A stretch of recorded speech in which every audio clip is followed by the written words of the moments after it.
everyone. Welcome back to the Burnout Club. This is the place where we explore burnout and success, one expert and experiment at a time.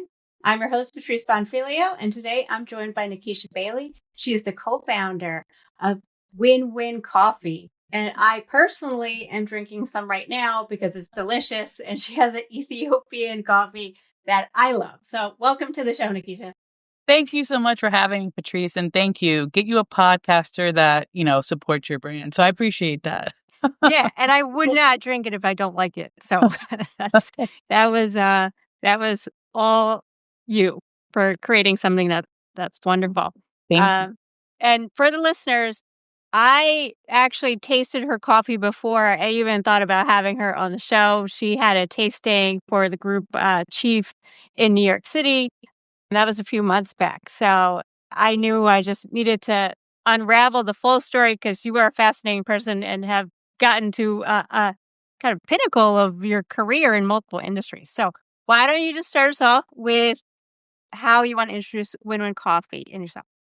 Yeah. So WinWin Coffee, we're a coffee importer, roaster, and distributor that utilizes supply chain technology, and we focus on coffees of the African diaspora. So we use technology to work with our producers directly to streamline the sourcing process, as well to pay them quicker.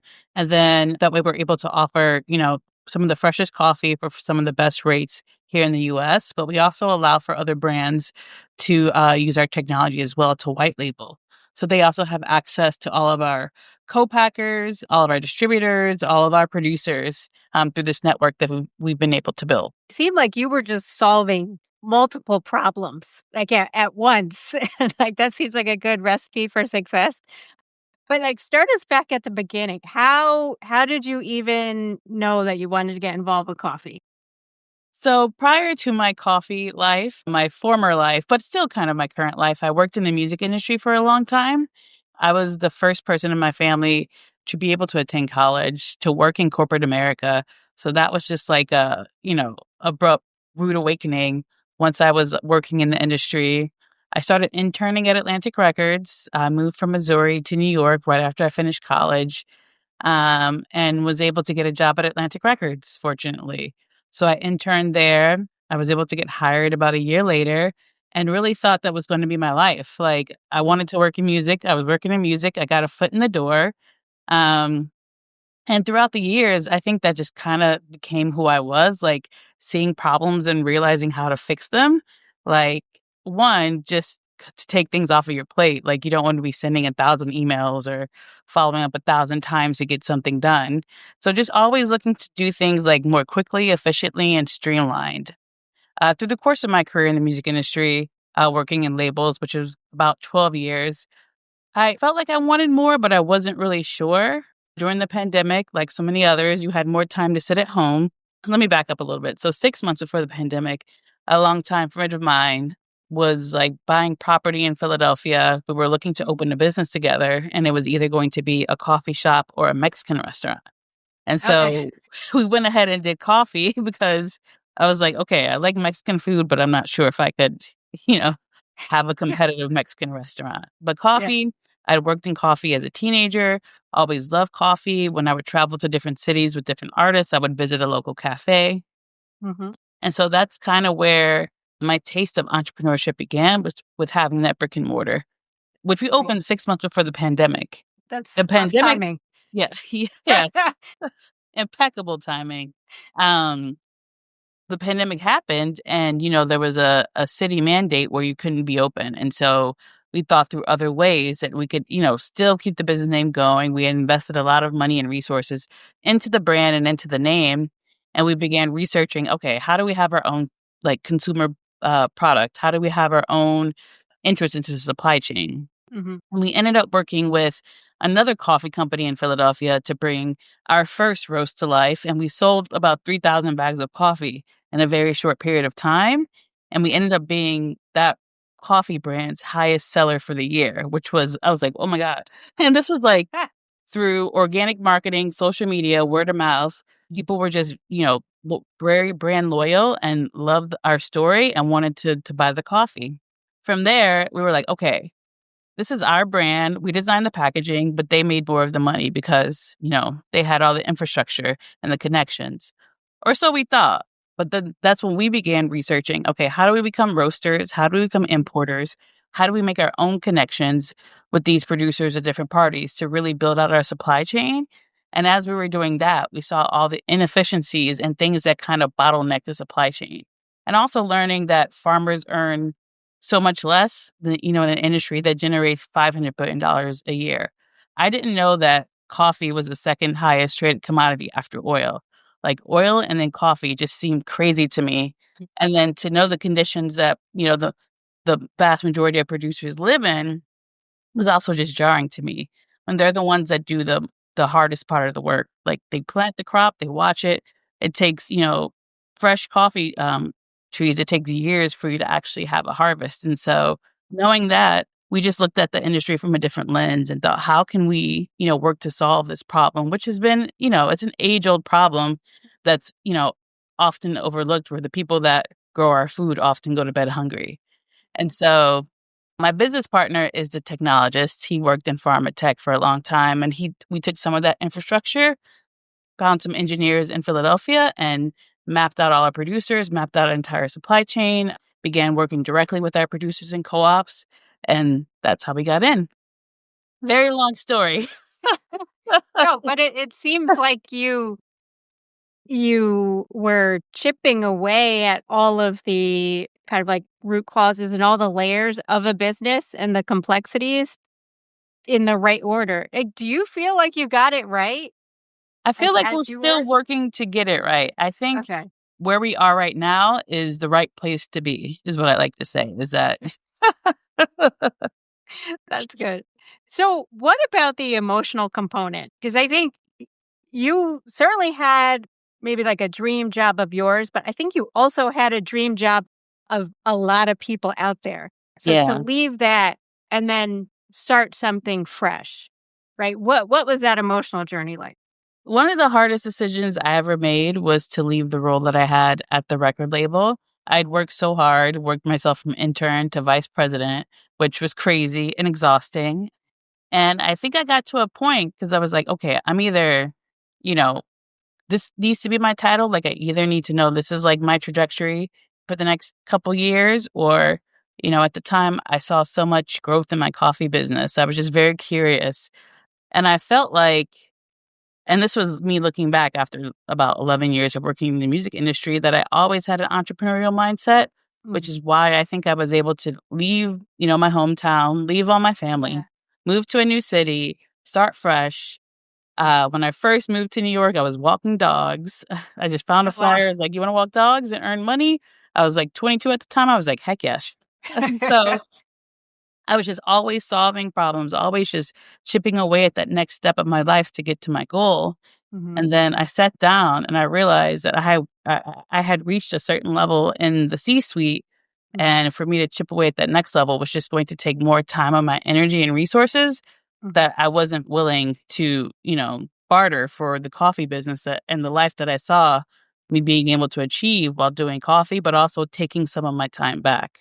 I think, when you get to a certain level as an executive, it's so exhausting, it's so draining, but that just becomes like a way of life. And again, it's Yeah. exhausting and draining, but for the benefit of people on the other side. So the Mhm. people that actually, you know, own the labels and the artists that are making, tons of money every year, like that's a reflection of my work, but I'm not directly directly profiting from that, which, money money talks. And so when I Yes, saw it that does. my continued lane in the industry was going to just be much longer and harder because I had gotten so high up, that getting to like that CEO or COO or even GM position at a label was just going to take more years that I didn't want to dedicate into it doing full time. Yeah. And so I jumped ship.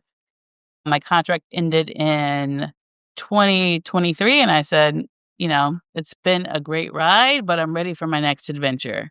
Yeah. It was surprising too, because I've definitely found other ways to still stay close to music. Like I'm an adjunct at Drexel in the music industry program. So Mm. this is different because I'm able to like shape. I think I'm able to have a bigger impact this way Mhm. than actually working at a label, because the students are so hungry, they're so eager, and like they're Yes. literal sponges. And so I think I found my second win that way, but still being able to focus the majority of my time on my coffee business. Right. Oh, I love that. That's also a very good tip for people that maybe aren't as ready to fly into their second love. That if you do want exposure to the industry and still want to shape the future of it, teaching a college course. How did you get hooked up with that? So I actually spoke at Drexel a little bit before I left my role they had like a career day panel for the students. Mhm. And I was having a conversation with the program director. And I said, I've always wanted to teach. And he was like, you want to teach here? And at the time, It's that simple. I wasn't ready for the conversation, but, I circled Yeah. back about a year later and it's like, hey, I'm actually very interested in teaching. And he was like, okay, we have these courses open. So again, I also think I've always been someone just to put things out there because Yeah. you never know what's going to bounce back. Ooh, that's good. Okay, listeners, if you had to put something out there, what would you say? Right? Who would you be Yeah. talking to? So I'm going to think on that myself. Thank you. Oh, but so do you find that you still get the same type of exhaustion? Because like it must be the same work, or maybe it's slightly different. But like, talk to me about like, is it just emotionally different? The level of exhaustion because now you're working for yourself instead of somebody else, or is it just completely like different? It can be emotionally different. I think it's a little different in the types of exhaustion that I have. I think, for example, a few weeks ago, I had to reschedule this because I got really sick, Okay. but I also had an invitation from one of our largest clients, PayPal, to attend their developer conference It's um, huge. to speak on how we're incorporating some of their new payment processing technology as a small business. And I was like, Hmm. what? And so, but I also, had orders that were coming in. I needed, we were still importing coffee. We were still had, a bunch of wholesale clients that we had to tend to. And so it was a different type of exhaustion in the fact that I was also sick, but I couldn't really take the time to be sick. Like I had to be able to like, jigsaw my schedule and in the day it all happened. But it's just like in that moment, you're just like, how am I doing this? And why am I Yeah. doing this? And I need more money so I can have more people to do this. Like you start Yeah. spiraling. I was like, okay, is it going to be like this forever? But once you get through it and you get everything done, you're like, okay, this is why I'm doing this because I know I'm the type of person to not stop, not hit a brick wall and just work through everything and figure it out. It was nice just as someone that enjoys your cover to see everything on social media with the PayPal day. Like that, I feel Yeah. happy for that win there. Thank So you. Yeah. what has been your biggest win? Like for you personally, and it could be like how you're changing the supply chain or software or a client or just any sort of impact. What's the biggest to you?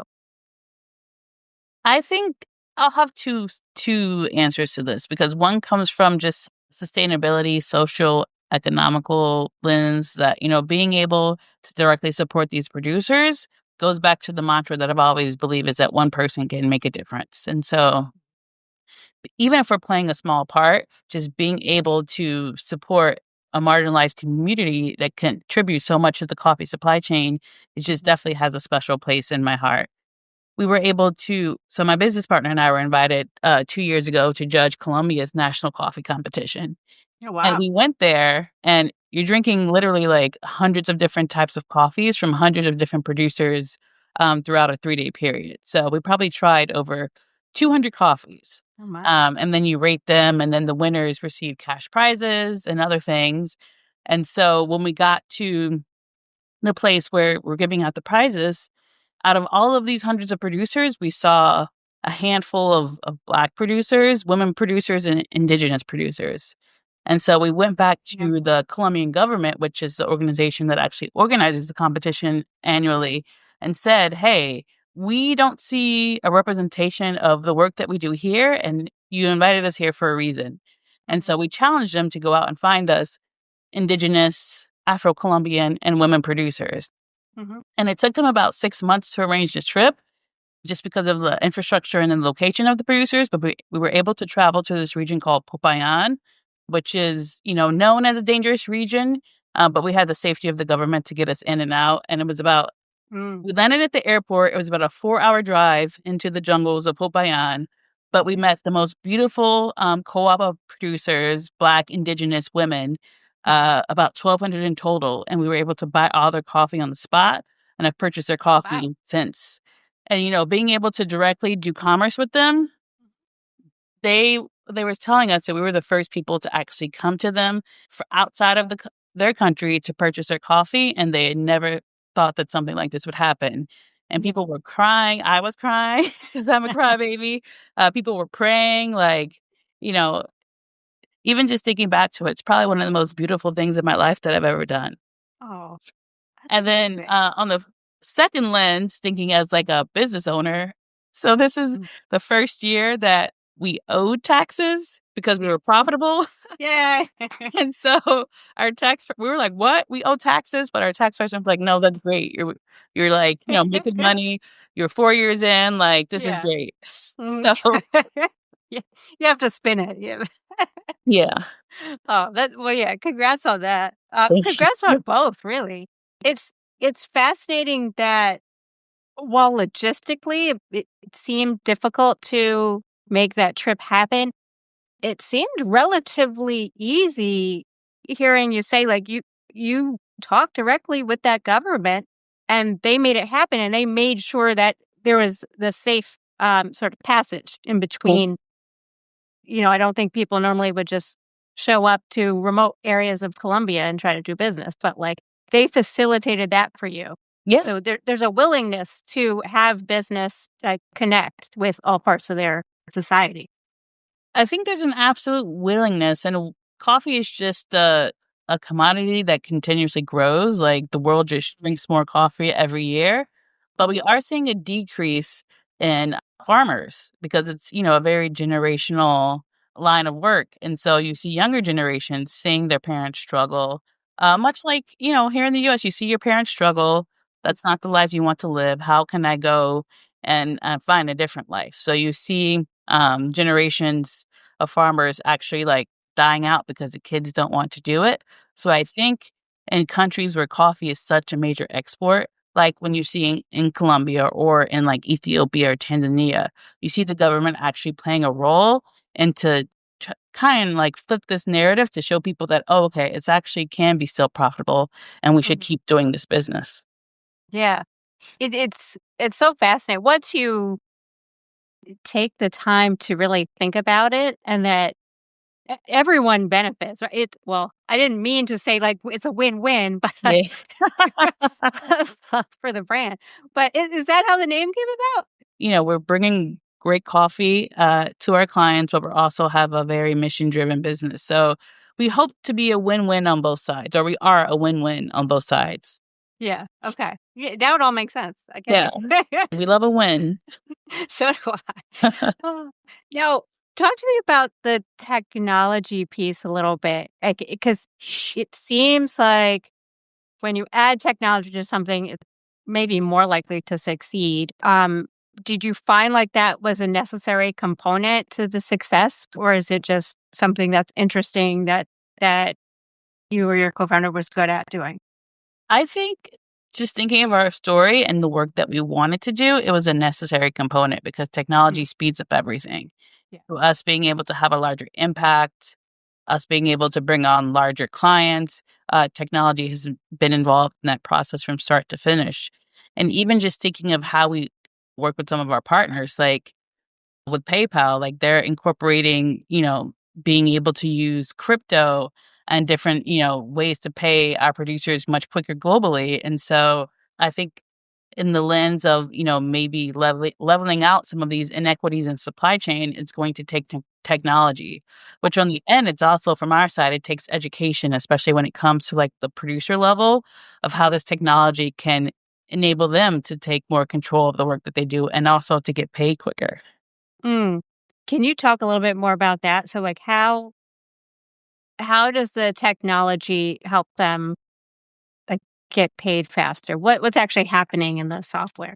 And so we've been able to partner with PayPal to incorporate a tool they call Hyperwallet, which allows us to immediately send payment to something that's similar to a wallet or like a digital bank account. And a producer can take it into something like a Western Union or a Mhm. Cambio or whatever the equivalent is in their country, and they'll be able to get paid in USD on the spot. Where before, people will come to them and just kind of pay them whatever the market might be saying. They're able to negotiate a little bit more fairly and get paid much Yeah. more quickly. When you were talking about the exchange, I always have a concern that if you're disrupting something so much where there's a huge infusion of like cash, then that becomes a very dangerous situation Mhm. for the person receiving it. So this That's a seems like you're That's a great addressing it on point multiple on the fronts. danger because a lot of in these countries, it is done in cash. And Mhm. so, for example, when we went to the coffee competition, people were winning, thousands of dollars for having the best coffee. And we heard about in prior years how producers had to stay away from their homes once they won because people know they won and people Mm. have gotten robbed before because the people in the area know that they have that money. Yeah. Yeah, it's wild, right? All of the steps that you have to take to actually make sure that it's like a sustainable Yes. supply chain, just in that it will last, not necessarily like from the green side of things. Um, so what makes you most excited? I think this changes on a daily basis, but what makes me most excited is I'm just someone who's always wanted to inspire people and lead by example and Mhm, show others that you can go after your dreams, even if they're really big. If you put in the work, you put in the time, you build a network. That's something that I found so valuable. Like mhm, even when I started in the music industry, just s- realizing how valuable your network could be, you mhm, can build something that's your own and, you can leave a legacy, you can grow a business, you can hire people from your community, and you can leave something for the next generation of your family. So I think currently right now that is what inspires me most. In a bigger picture, I think, now that I've been in this a few years and just looking at our growth, I do see myself as a major coffee competitor. So I'm looking at large brands like La Colombe, Intelligentsia, and being like, okay, that's my path. And knowing that I can get there very soon. That's great. I'm excited to see that whole trajectory. Um, Now, what about just you as a coffee drinker? Like do you find that now that you own a coffee company, you're highly particular about what you're putting together? I'm a little bit more particular. I will drink Dunkin' Donuts in a pinch if I'm at an airport. I will choose Dunkin' over Starbucks all day. Um, So do I actually. I'm a little bit more particular, although I still love to try new coffees from everywhere. Like I love seeing when new brands pop up. Like Mhm. Philadelphia is very much a coffee town. Like there's new coffee Yeah. everywhere, and I love just seeing what people are sourcing and the type of marketing and communications they're putting together. I did go to a big coffee conference, which I think I still need to post about on socials about two weeks ago. So it's an annual coffee conference that the Specialty Coffee Association does, and it brings together different coffee brands, roasters, producers from Africa, from Latin America. Mhm. And it's like 3 days of like spending hours just looking at new equipment, what's coming in coffee. I saw this coffee robot that I'm obsessed Ooh. with.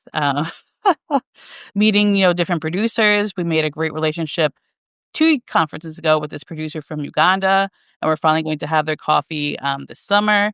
It's Oh, just, nice. it's like a great way to go and just make so many incredible connections and networks. And, I got a lot of coffee from there.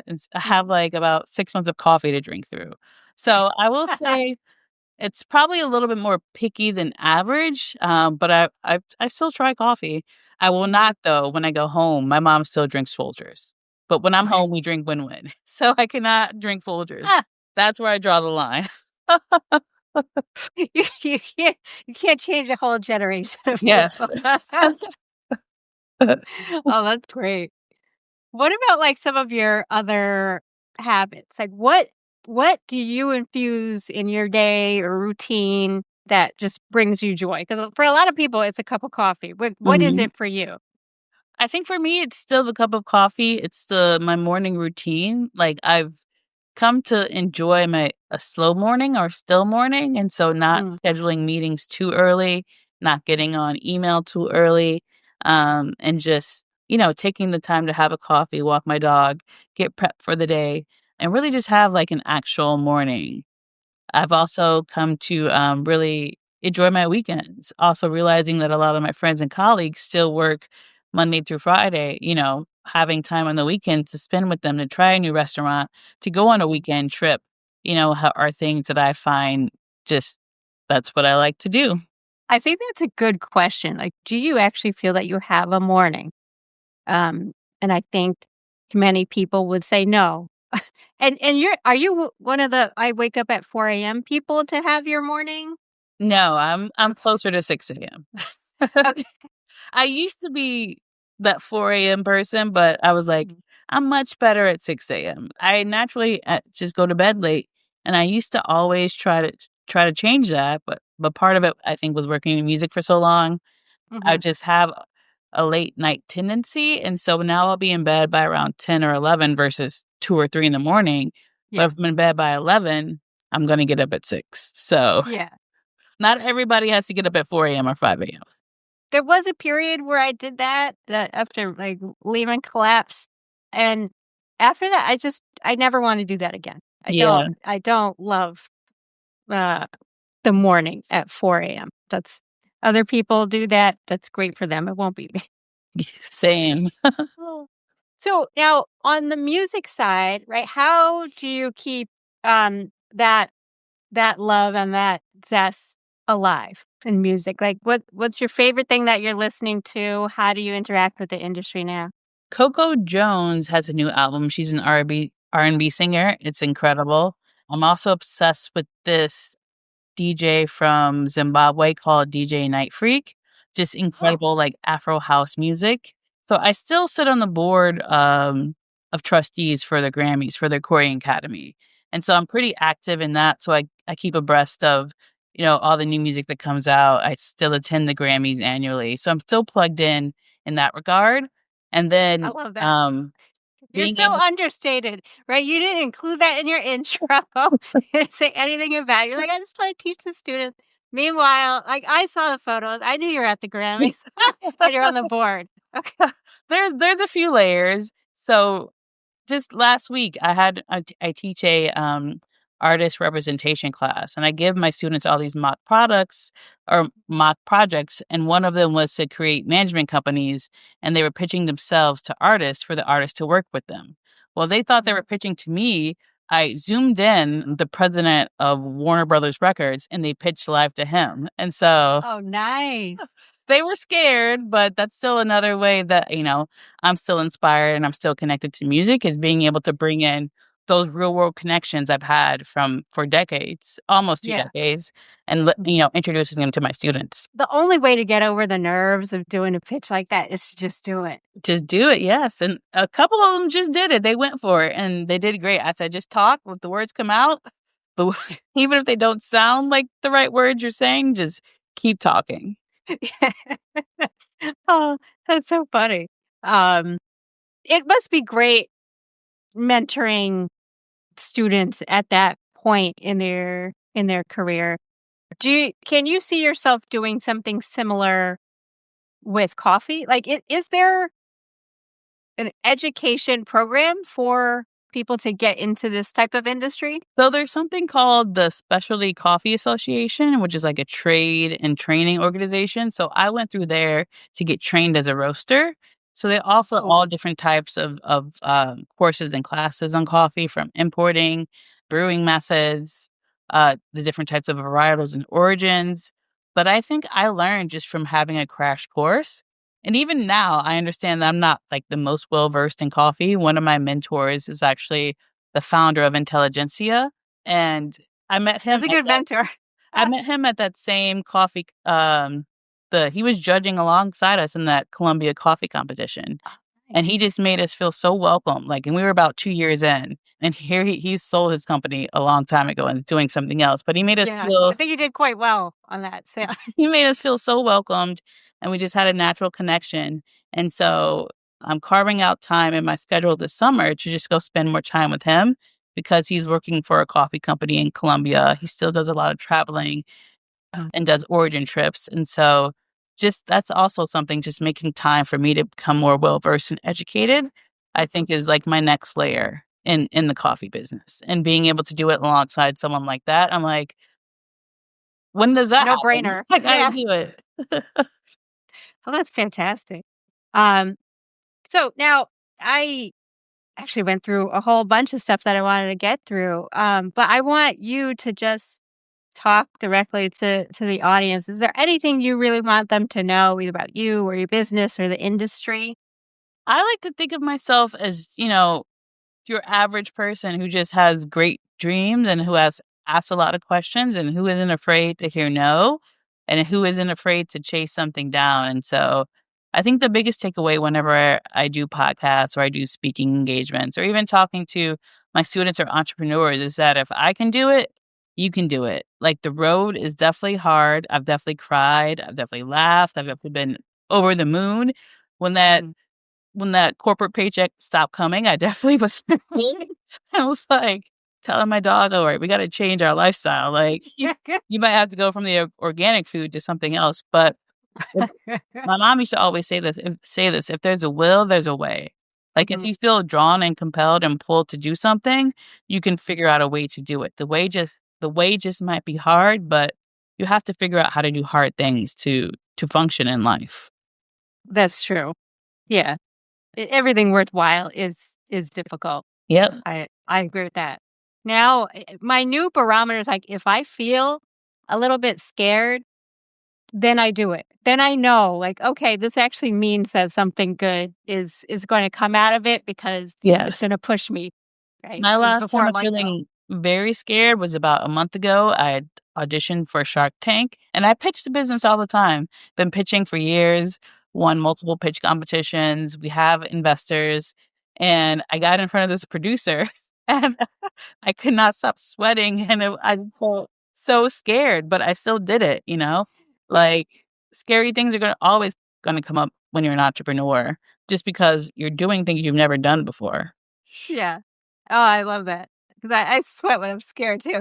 Yeah, So do it, even if you're sweating. I was like, That's "Why the am I so hot and why am I sweating?" Like, this is for a 60-second pitch. oh my goodness. So when do we find out about Shark Tank? So, I will find out if there's apparently like 5 rounds. I'll find out if I made it to the next round by the end of the month, and it's for next year. And even if I do make it, I can't tell anyone, but I can tell Yeah. people that I auditioned. Okay. If you make it and then you want to do an announcement when it's You'll hear ready, from me then next year. yeah, you can come back. Yes. Oh, that's great. So good luck with that. Thank you. Um Now, if someone is interested in your coffee, um, they g how do they get it? So the easiest way is just to order online, www.winwin.coffee. You can also follow us on LinkedIn, Instagram, Facebook if you just want to keep up with what we're doing at WinWin Coffee. And then we launched in Giant this month. So if you're local to the Philadelphia region, you can go into Giant Supermarket, still knocking Congrats at on Whole that. Foods door. So if any of your listeners have a connection at Whole Foods, They might. please write into the podcast. They Whole Foods should carry this. They should. That's Okay. another just layer of things that you learn when you're in like CPG. Just the Mhm, fighting for shelf space. Like shelves only turn over like twice a year, so you have to be timely with when they're shifting out and making space. mhm. Yeah, it's like a whole politics to it, which there's a politics to everything. That's very true. You can't get around that. Okay, so you might have some foot soldiers trying to get you into Whole Foods. Yes, let's do it. That's great. Well, I am so happy that you were on the podcast. I will continue drinking the coffee because it's delicious. And Thank you. please come back if there's any special thing going on that you want to talk to the listeners about. Yes, thank you so much for having me, Patrice. This has been great. All right. Awesome. Thank you, everyone. Thanks, everyone. Bye bye.